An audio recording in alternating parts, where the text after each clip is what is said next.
जय हिंद, वंदे मातरम। स्वागत है आप सभी साथियों का गेंजेड लर्निंग गुरुजी प्लेटफॉर्म में। तो डेली हम लोग का प्रैक्टिस सेट जो है सुबह में हम लोग कर रहे हैं। तो आप लोग के लिए जो ये प्रैक्टिस सेट ला रहे हैं वह बहुत इंपॉर्टेंट है बिहार प्राइमरी शिक्षक के लिए। तो हम लोग पिछले के लेक्चर में जो है सुबह में प्रश्न किए थे 520 तक प्रश्नों को कर चुके थे। आज की लेक्चर में हम लोग 521 नंबर प्रश्नों को करेंगे, उसके आगे प्रश्नों को करेंगे। तो ये जितने सारे प्रश्न होंगे आपके लिए बहुत इंपॉर्टेंट होंगे।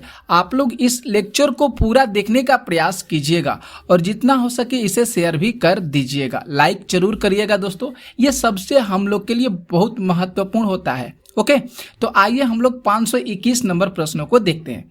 यहाँ पे जो 521 प्रश्न है कि निम्न में से दक्षिण भारत का कौन सा राजवंश अपनी नौ सैनिक शक्ति के लिए प्रसिद्ध था। बहुत सुंदर सा प्रश्न है ये। ऐसे ही जो है बिहार बीपीएससी के द्वारा प्रश्न पूछा जाएगा। तो ए ऑप्शन जो है यहाँ पे विकल्प ये बिल्कुल सही होगा।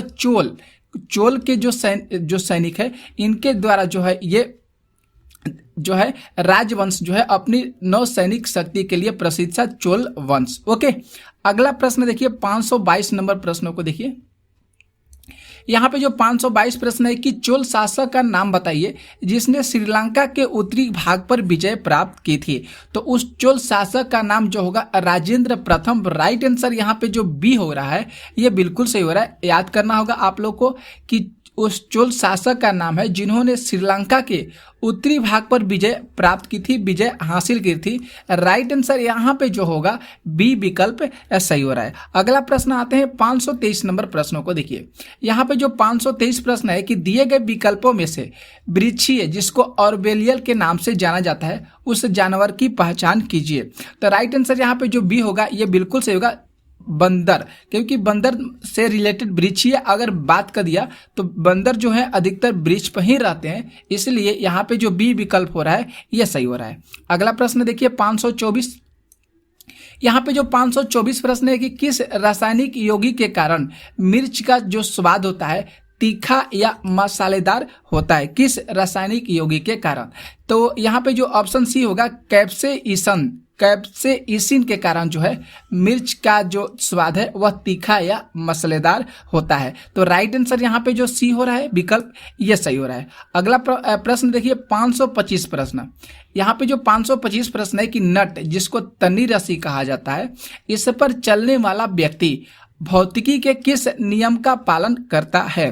तो भौतिकी के जो नियम है वह न्यूटन के गति के नियम का पालन करता है। राइट आंसर यहाँ पे जो बी हो रहा है ये सही हो रहा है। जैसे आप लोग सर्कस देखते हैं तो सर्कस देखते हैं तो एक ये वाला उस लोग का होता है, एक ये होता है, दो और यहाँ से रस्सी होता है। इसी रस्सी पर जो है लड़की सवार होकर चलती है। तो यही पूछा गया है कि यहाँ पे भौतिकी का कौन सा नियम काम करता है। तो न्यूटन के गति के नियम जो है यहाँ पे काम करता है। क्लियर है।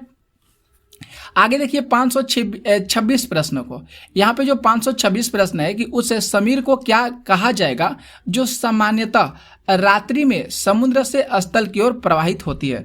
बहुत सुंदर सा प्रश्न है। उसे स्थलीय समीर के नाम से जाना जाएगा। राइट आंसर यहाँ पे जो भी हो रहा है ये बिल्कुल सही होगा, क्योंकि बात क्या है रात्रि से। तो रात्रि में जो समुद्र से स्थल की ओर जो हवाएं चलती है उसे स्थलीय समीर के नाम से जाना जाता है। क्लियर। अगला प्रश्न देखिए 527 प्रश्न। यहाँ पे 527 प्रश्न है कि मायोपिया का दूसरा नाम क्या है। मायोपिया का दूसरा नाम क्या है। तो दूरदृष्टि दोष होगा। राइट आंसर यहाँ पे जो माफ कीजिए दोस्तों यहाँ पे निकट दृष्टि दोष होगा। सी ऑप्शन है यहाँ पे बिल्कुल सही होगा। मायोपिया का दूसरा नाम क्या हो जाएगा। तो निकट दृष्टि दोष हो जाएगा। ओके, देखिए फिर से 527 प्रश्न हो गया। तो यहाँ पे 527 प्रश्न है कि प्रत्येक किलोग्राम पर पृथ्वी का गुरुत्वाकर्षण बल लगभग कितना होता है। सुंदर सा प्रश्न है। तो 10 न्यूटन का जो है यहाँ पे जो है पृथ्वी का गुरुत्वाकर्षण बल होता है। राइट आंसर यहाँ पे जो बी होगा ये सही होगा। अगला प्रश्न देखिए 528। यहाँ पे 528 प्रश्न है कि सूर्य के प्रकाश में कितने रंग निहित होते हैं। सूर्य के प्रकाश में कितने रंग निहित होते हैं। तो राइट आंसर बात करें तो सी ऑप्शन सही होगा। सूर्य के प्रकाश में 7 रंग जो है निहित होते हैं, जिसको हम लोग तरंग धैर्य के नाम से जानते हैं। आप लोग जानते हैं वैज्ञानिक पिनाला उसका जो है ट्रिक होता है, जिसको हम लोग इंद्रधनुष के नाम से जानते हैं, जिसको हम इंद्रधनुष के नाम से जानते हैं। क्लियर। अगला प्रश्न आते हैं 529 प्रश्न। देखिए यहाँ पे 529 प्रश्न है कि निम्नलिखित में से किस उपकरण का उपयोग विद्युत प्रवाह के मापने के लिए किया जाता है, चाहे वह दिष्ट धारा हो या प्रतिवर्ती धारा। उस जो उपकरण है उसका क्या नाम है? तो उस उपकरण का दोस्तों नाम होगा एमीटर। राइट आंसर यहाँ पे जो डी होगा ये सही होगा, क्योंकि जो एमीटर है यह विद्युत धारा के प्रवाह जो है विद्युत धारा के प्रवाह को मापता है। क्लियर। अगला प्रश्न देखते हैं 530 नंबर प्रश्न को। यहाँ पे 530 प्रश्न है कि यहाँ पे देखिए ब्लैंक से दे दिया है और यहाँ पे दिया है उस उपकरण का नाम बताना है जिसका उपयोग विद्युत सर्किट में दो बिंदुओं के बीच विद्युत विभवांतर के मापने के लिए किया जाता है।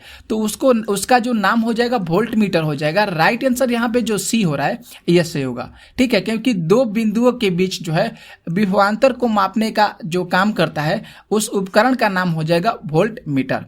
अगला प्रश्न देखिए 531 प्रश्न। यहाँ पे 531 प्रश्न है कि सूर्य के प्रकाश की लाल और हरे रंग की तरंगदैर्घ्य के अलावा महासागरों में जल के अणुओं द्वारा सूर्य के प्रकाश की अन्य कौन से रंग की तरंगदैर्घ्य अवशोषित की जाती है? बहुत सुंदर सा प्रश्न है। उस रंग का नाम हो जाएगा पीला। पीली जो हो जाएगी वह जो है उस तरंगदैर्घ्य को अवशोषित करती है। राइट आंसर यहाँ पे जो ए हो रहा है ये बिल्कुल सही हो रहा है। 532 प्रश्न देखिए 532 प्रश्न है कि पानीपत की तीसरी लड़ाई कब हुई थी? पानीपत की तीसरी लड़ाई कब हुई थी? तो 14 जनवरी 1761 ईस्वी में हुई थी। पानीपत की तीसरी लड़ाई कब हुई थी? तो 14 जनवरी 1761 ईस्वी की हुई थी। अगला प्रश्न देखिए 533 प्रश्न। मुहम्मद गौरी कहाँ का शासक था? मुहम्मद गौरी कहाँ का शासक था? तो मुहम्मद गौरी अफगानिस्तान का शासक था। राइट आंसर यहाँ पे जो ए हो रहा है ये बिल्कुल सही हो रहा है। ये जितने सारे प्रश्नों को आप लोग को करा रहे हैं ये प्राइमरी शिक्षा के लिए बहुत इंपॉर्टेंट प्रश्न है दोस्तों। तो आप लोग इस लेक्चर को जितना हो सके देखिएगा, शेयर जरूर कर दीजिएगा। अगला प्रश्न देखिए 534 प्रश्न है कि भारतीय शिक्षा का मैग्ना कार्ट, यहाँ पे होना चाहिए मैग्ना कार्ट लिखा है, मैग्ना कार्ट होना चाहिए। हो गया। भारतीय शिक्षा का मैग्ना कार्ट किसे कहा जाता है? तो वुड का घोषणा पत्र 1854 को कहा जाता है। वुड का घोषणा पत्र 1854 को भारतीय शिक्षा का मैग्ना कार्ट कहा जाता है। ओके, तो राइट आंसर यहाँ पे जो ए हो रहा है ये बिल्कुल सही हो रहा है। 535 प्रश्न देखिए 535 प्रश्न है कि असहयोग आंदोलन कब शुरू किया गया था? असहयोग आंदोलन कब शुरू किया गया था? तो असहयोग आंदोलन 1921 ईस्वी में शुरू किया गया था। राइट आंसर यहाँ पे जो सी हो रहा है ये बिल्कुल सही हो रहा है। 536 प्रश्न देखिए 536 प्रश्न है कि मुस्लिम लीग की स्थापना कब हुई थी? मुस्लिम लीग की स्थापना कब हुई थी? तो मुस्लिम लीग की स्थापना 1906 ईस्वी में हुई थी। राइट आंसर यहाँ पे जो बी होगा ये बिल्कुल सही होगा। क्लियर है दोस्तों? इतना सारे आप लोगों को प्रश्न कर रहे हैं, सारे प्रश्न आप लोग को समझ में भी आ रहे हैं और बीपीएससी में ऐसा तो प्रश्न पूछा ही जाएगा, ये तो कोई बड़ी बात नहीं है। अगला देखिए 537 प्रश्न है कि मुगल सम्राट अकबर के समय का प्रसिद्ध चित्रकार कौन था? बहुत सुंदर सा प्रश्न है। तो उस चित्रकार का नाम था अब्दुल फजल। अब्दुल फजल यहाँ पे होना चाहिए, अब्दुल फजल। राइट आंसर यहाँ पे जो ए हो रहा है यह सही होगा। याद करना होगा आप लोग को दोस्तों कि अकबर के समय जो सुप्रसिद्ध चित्रकार था उसका नाम था अब्दुल फजल। ओके, 538 प्रश्न देखिए 538 प्रश्न है कि फ्रांस की क्रांति का प्रमुख कारण क्या था? फ्रांस की क्रांति का प्रमुख जो कारण था वह था निरंकुश शासन। निरंकुश शासन जो है यही जो था फ्रांस की क्रांति का सबसे प्रमुख कारण माना जाता है। राइट आंसर यहाँ पे बी जो है सही हो रहा है। अगला प्रश्न देखिए 539 प्रश्न। यहाँ पे जो 539 प्रश्न है कि मेटरनिक कहाँ का चांसलर था? बहुत सुंदर सा प्रश्न है ये। मेटरनिक कहाँ का चांसलर था? तो मेटरनिक जो था भैया ऑस्ट्रिया का चांसलर था। राइट आंसर यहाँ पे जो बी हो रहा है ये बिल्कुल सही हो रहा है। ओके, आगे देखिए 540 प्रश्नों को देखिए। यहाँ पे जो 540 प्रश्न है कि ब्लैक हिल, ग्रीन हिल और यहाँ पे जंतु हिल दिया गया है। माफ कीजिएगा, यहाँ पे इसको ब्लैक हिल, ग्रीन हिल पहाड़ियाँ जो है किस देश में स्थित है, इस चीज को ध्यान में रखना होगा। तो राइट आंसर यहाँ पे जो होगा सी ऑप्शन ये बिल्कुल सही होगा। संयुक्त राज्य अमेरिका में स्थित है। संयुक्त राज्य अमेरिका में स्थित है ये जो है तीनों पहाड़ियाँ है, ब्लैक हिल और ग्रीन हिल। ओके, अगला प्रश्न देखते हैं 541। 541 प्रश्न है कि सार्क के सदस्य राष्ट्रों की संख्या कितनी है। सार्क के जो सदस्य हैं इनके राष्ट्रों की संख्या कितनी है। तो इनके जो राष्ट्रों की संख्या 8 है। राइट आंसर यहाँ पे जो डी हो रहा है ये बिल्कुल सही हो रहा है। ओके, अगला प्रश्न देखिए 542 प्रश्न है कि महाबलीपुरम में स्मारकों के समूह को किसने बनवाया था। महाबलीपुरम में स्मारकों के समूह को किसने बनवाया था। तो पल्लव राजाओं के द्वारा जो है महाबलीपुरम में जितने भी स्मारक थे उनको जो है इनके द्वारा बनाया गया था, पल्लव के राजाओं के द्वारा। ओके, तो राइट आंसर यहाँ पे बी ऑप्शन सही हो रहा है। अगला प्रश्न देते हैं 543 प्रश्न। 543 प्रश्न है कि दास कैपिटल के लेखक कौन है। दास कैपिटल के लेखक कौन है। तो राइट आंसर यहाँ पे बात करें तो कार्ल मार्क्स होंगे। राइट आंसर यहाँ पे कौन होंगे, ए ऑप्शन सही होगा, कार्ल मार्क्स। जरूर याद करना होगा आप लोग को कि दास कैपिटल के लेखक कौन है। तो दास कैपिटल के लेखक कार्ल मार्क्स है। ओके, 544 प्रश्न देखिए। 544 प्रश्न है कि मेघदूत का लेखक कौन है। मेघदूत के लेखक कौन है। तो मेघदूत के जो लेखक हो जाएंगे कालिदास हो जाएंगे। राइट आंसर यहाँ पे जो सी होगा ये बिल्कुल सही होगा। मेघदूत के लेखक कौन है दोस्तों, तो कालिदास है। ओके, 545 प्रश्न देखिए। 545 प्रश्न है कि मानव शरीर की सबसे छोटी, यहाँ पे मानव शरीर की सबसे छोटी हड्डी कौन सी है। हड्डी कौन सी है यह प्रश्न में जिक्र किया है। तो मानव शरीर की जो सबसे छोटी हड्डी होती है वह होती है अस्टिपिज हड्डी। राइट आंसर यहाँ पे जो बी हो रहा है ये बिल्कुल सही हो रहा है। ओके, क्लियर है इतना सारा प्रश्न। मानव शरीर की सबसे छोटी हड्डी कौन सी हो जाएगी, तो अस्टिपिज हो जाएगी। ओके, आगे देखिए 546 प्रश्न को। 546 प्रश्न है यहाँ पे कि सौर प्रणाली की खोज किसने की थी। सौर प्रणाली की खोज किसने की थी। तो कोपरनिकस के द्वारा जो है सौर प्रणाली को खोजा गया था। राइट आंसर यहाँ पे जो सी हो रहा है ये बिल्कुल सही हो रहा है। देखिए 547 प्रश्नों को दोस्तों। यहाँ पे जो 547 प्रश्न है कि अशोक के शिलालेखों की लिपि क्या है। बहुत सुंदर था प्रश्न है ये। अशोक के शिलालेखों की जो है लिपि क्या है। तो उस शिलालेखों का लिपि ब्राह्मी लिपि हो जाएगा। यहाँ पे ब्राह्मी लिपि हो जाएगा। राइट आंसर यहाँ पे जो सी होगा ये बिल्कुल सही होगा। ओके, ब्राह्मी लिपि जरूर आप लोग याद करिएगा। अशोक के शिलालेख की लिपि क्या है, तो ब्राह्मी लिपि है। ओके, 548 प्रश्न देखिए। बहुत सुंदर सा प्रश्न आ गया 548 कि निम्न में से किस चीनी यात्री ने चालुक्यों के शासनकाल में चीन एवं भारत के संबंधों का विवरण प्रस्तुत किया है, विवरण दिया है, उसका क्या नाम है। बहुत सुंदर सा प्रश्न है दोस्तों। तो उसका नाम हो जाएगा मातवातीन हो जाएगा। राइट आंसर यहाँ पे जो डी हो रहा है ये सही होगा। उस संबंधों का विवरण दिया है, उसका नाम क्या है, तो मातवातीन। ओके, राइट आंसर डी हो रहा है सही। यहाँ पे 549 प्रश्न देखिए। 549 प्रश्न है कि दक्षिण भारत का प्रसिद्ध तक्कोलम का युद्ध हुआ था। दक्षिण भारत का जो प्रसिद्ध जो युद्ध था तक्कोलम का युद्ध हुआ था, किसके बीच होता है, किसके मध्य जो है इस युद्ध को लड़ा गया था। चोल एवं राष्ट्रकूटों के मध्य लड़ा गया था। राइट आंसर यहाँ पे जो बी हो रहा है दोस्तों ये बिल्कुल सही हो रहा है। किसके बीच लड़ा गया था दोस्तों, तो चोल एवं राष्ट्रकूटों के बीच लड़ा गया था। ओके, 550 प्रश्न देखिए। यहाँ पे 550 प्रश्न करेंगे, सही उत्तर का चयन कीजिए। तो चालुक्य, बादामी, पल्लव, कांचीपुरम, हर्ष, कनौज और पांडव, मदुरै। तो बात करें तो यहाँ पे सही उत्तर दोस्तों सारे ऑप्शन यहाँ पे सही है।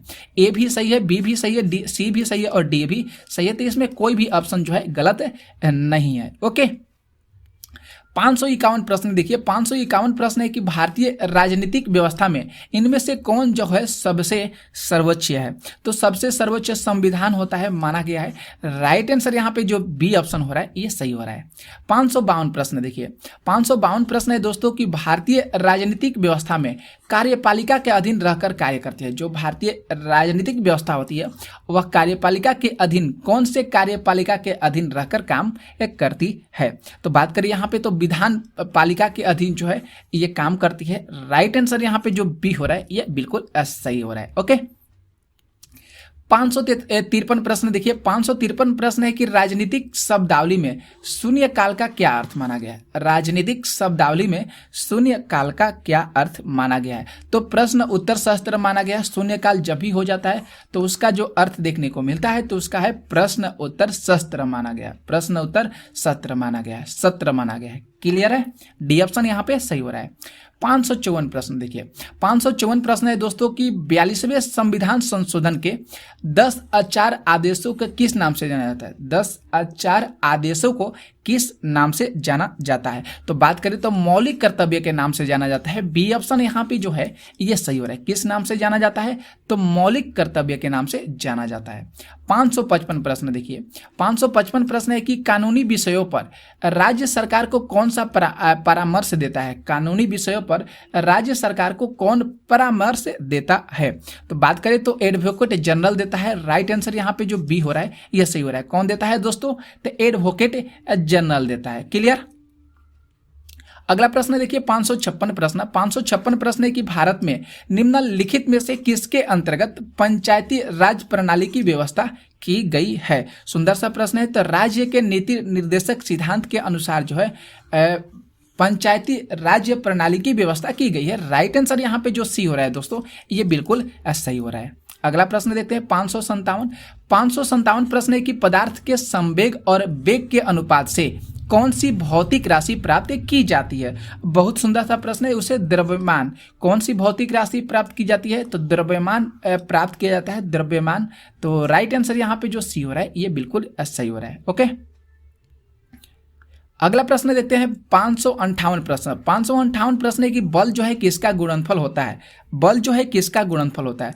तो द्रव्यमान और त्वरण के गुणनफल होता है, जिसे बल को हम लोग फोर्स के नाम से जानते हैं, FORC। तो F बराबर जो फॉर्मूला होता है ma होता है। F बराबर जो फॉर्मूला होता है ma होता है। F बल को सूचित करता है, m द्रव्यमान को सूचित करता है, जो यहाँ पे a है ये त्वरण को सूचित करता है, एक्सेलरेशन के नाम से जानते हैं इसको इंग्लिश में। 559 यहाँ पे प्रश्न देखिए कि निम्नलिखित में से कौन सी राशि सदिश राशि नहीं है? बहुत सुंदर सा प्रश्न है। आयतन जो हो जाएगा ये सदिश राशि नहीं है, अदिश राशि है ये आयतन। ओके, तो आयतन जो है सदिश राशि नहीं है। अगला प्रश्न देखिए 560 प्रश्न है कि 1 किलोमीटर दूरी का तात्पर्य क्या होता है? 1 किलोमीटर दूरी का तात्पर्य क्या है? 1 किलोमीटर में कितना जो है 1 किलोमीटर में कितना मीटर होता है? बहुत सुंदर सा प्रश्न है। तो 1000 मीटर होता है। राइट आंसर यहाँ पे जो सी होगा ये बिल्कुल सही होगा। और अगर बात करें कि 1 मीटर में कितना सेंटीमीटर होता है, तो 1 मीटर में 100 सेंटीमीटर होता है। याद रखना होगा 1 मीटर में कितना सेंटीमीटर? 100 सेंटीमीटर। और 1 किलोमीटर में कितना मीटर? तो 1 किलोमीटर में 1000 मीटर। क्लियर हो गया? 561 प्रश्न देखिए, 561 प्रश्न है कि 2 उत्तरोत्तर श्रृंग अथवा 2 उत्तरोत्तर गर्त के बीच की दूरी को क्या कहते हैं? बहुत इंपॉर्टेंट प्रश्न है, बहुत अच्छा सा प्रश्न है ये। तो उसके बीच की दूरी को तरंगदैर्घ्य के नाम से जाना जाता है। राइट आंसर यहाँ पे जो बी हो रहा है यह सही होगा। 2 उत्तरोत्तर श्रृंग और 2 उत्तरोत्तर गर्त के बीच की दूरी को तरंगदैर्घ्य कहा जाता है। 562 प्रश्न देखिए दोस्तों, 562 प्रश्न है यहाँ पे कि निम्नलिखित में से किसमें ऋणात्मक आवेश होती है? निम्नलिखित में से किसमें ऋणात्मक आवेश होती है? तो बीटा कणों में जो होती है ऋणात्मक आवेश होती है। राइट आंसर यहाँ पे जो सी हो रहा है यह सही हो रहा है। 563 प्रश्नों को देखिए, यहाँ पे जो 563 प्रश्न है कि जिस तत्व के परमाणु में 2 इलेक्ट्रॉन, 2 न्यूट्रॉन और 2 इलेक्ट्रॉन होते हैं, माफ कीजिए 2 प्रोटॉन, 2 न्यूट्रॉन और 2 इलेक्ट्रॉन होते हैं, उस तत्व का द्रव्यमान संख्या कितना होता है? सुंदर सा प्रश्न है, बहुत अच्छा सा प्रश्न है। तो उसका द्रव्यमान संख्या 4 होता है। राइट आंसर यहाँ पे जो बी हो रहा है यह बिल्कुल सही हो रहा है। 564 प्रश्न देखिए, 564 प्रश्न एक निम्नलिखित में से कौन सी इलेक्ट्रॉनिक सरूपण धातु तत्वों के लिए होती है? तो बात करें तो यहाँ पे डी विकल्प यहाँ पे बिल्कुल सही हो रहा है। 2882 मतलब ये कितना हो गया? इसका 20 हो गया। कैल्शियम का जो होता है ये इलेक्ट्रॉनिक विन्यास है 2882, 8 2 10, 8 2 10, क्योंकि कैल्शियम की परमाणु संख्या 20 होती है और इसी का जो है इसका इलेक्ट्रॉनिक विन्यास किया गया है। तो डी ऑप्शन यहाँ पे जो दोस्तों हो रहा है ये सही हो रहा है। 565 प्रश्न देखिए कि तीसरे और चौथे समूह के ऑक्साइड का सामान्य गुणधर्म क्या माना गया है? क्या होता है उसका सामान्य गुणधर्म? तो वह यहाँ पे बात करें तो सभी हो रहा है। बेसिक और एसिड भी होता है, जिसके उभयधर्मी के नाम से जानते हैं, बेसिक और एसिडिक। ओके, सभी हो रहा है यहाँ पे। 566 प्रश्न देखिए, यहाँ पे दोस्तों 566 प्रश्न है कि एक तत्व X के बाह्यतम कक्षा में 4 इलेक्ट्रॉन मौजूद हैं। बिल्कुल सही बात है। हाइड्रोजन के साथ इसके यौगिक का कौन सा सूत्र माना जाएगा? हाइड्रोजन के साथ बोला है दोस्तों, तो हाइड्रोजन के साथ जो इसका यौगिक का सूत्र माना जाएगा XH4 हो जाएगा, क्योंकि यहाँ पे जो है X4H है, इस तरह का है। X 4 H4 है यहाँ पे, XH3 हो जाएगा और XH यहाँ पे 4। तो यही जो विकल्प होगा डी ऑप्शन यहाँ पे बिल्कुल सही होगा। 567 प्रश्न देखिए कि सल्फर हेक्साफ्लोराइड अणु का आकार कौन सा होता है। सल्फर हेक्साफ्लोराइड जो अणु होते हैं इसका आकार कैसा होता है। बहुत सुंदर सा प्रश्न है। तो इसका आकार जो होता है अष्टफलकीय होता है। राइट आंसर यहाँ पे जो डी हो रहा है ये बिल्कुल सही हो रहा है। कैसा होता है दोस्तों, तो अष्टफलकीय होता है। क्लियर। 568 प्रश्न देखिए कि टेलीस्कोप की खोज किस वैज्ञानिक ने की थी। टेलीस्कोप की खोज गैलीलियो ने किया था। राइट आंसर यहाँ पे जो डी होगा ये बिल्कुल सही होगा। टेलीस्कोप की खोज किस वैज्ञानिक ने की थी, तो गैलीलियो के द्वारा किया गया था। 569 प्रश्न है कि इस सदी की शुरुआत में हवाई जहाज का आविष्कार किसने किया था। बहुत सुंदर सा प्रश्न है। तो राइट ब्रदर्स के द्वारा जो है हवाई जहाज का आविष्कार किया गया था। ए विकल्प यहाँ पे सही होगा।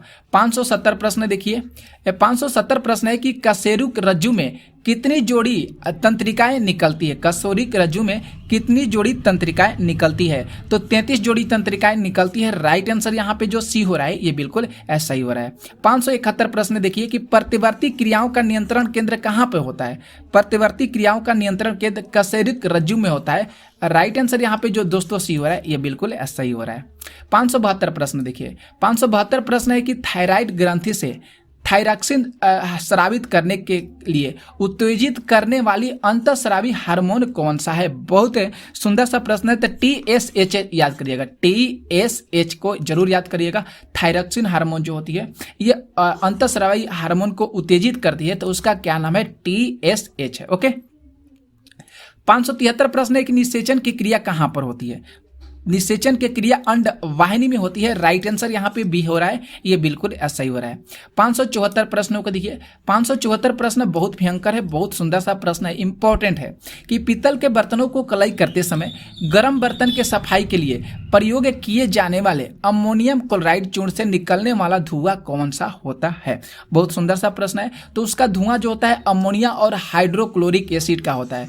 राइट आंसर यहाँ पे जो डी हो रहा है दोस्तों ये बिल्कुल ऐसा ही हो रहा है। 575 प्रश्न देखिए, यहाँ पे जो 575 प्रश्न है कि जास्ता का एक आयतन का भाग इतना किलो केजी है, 2 आयतन भाग इतना केजी है, तब तो मिलाने पर पीतल बनता है, इसलिए पीतल का घनत्व कितना होगा। तो बात करें यहाँ पे दोस्तों तो 8300 केजी मीटर क्यूब इस तरह का होगा। 8300 केजी मीटर के पावर माइनस के हो जाएगा। राइट आंसर यहाँ पे जो बी होगा ये बिल्कुल ऐसा ही होगा।